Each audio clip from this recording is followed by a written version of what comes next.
एनुले यहाँ 3टा समोसा बोकेको छ, त्यो पनि भारी भयो अरे। लु यहाँ हेर्नु, हाइकिङ हिँडेको मान्छेको हालत।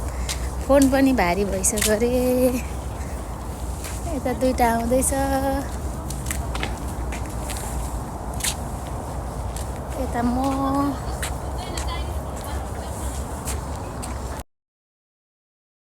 हुँदैछ क्या नकराउनु न त्यहाँ दिदीलाई कति साह्रो कराएको सबैले कराउँछ लाग्छ त मिस्टेकले जान गरेर रुयाएर थालिसक्यो बिचारा बच्चालाई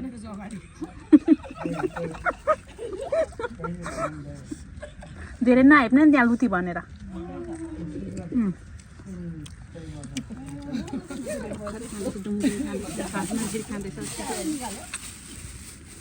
अब त्यो हल्का थाकेको अवस्थामा कफी चिया यहाँ चटपटे सबै ल्याउँदैछ।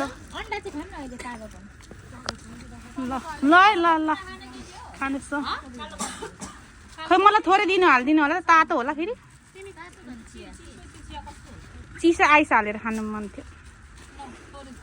खाइदिनु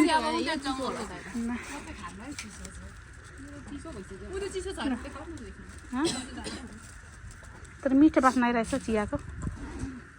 खाइदिनु पर्यो, कहिलेकाहीँ त सिक्नु पर्यो खानु।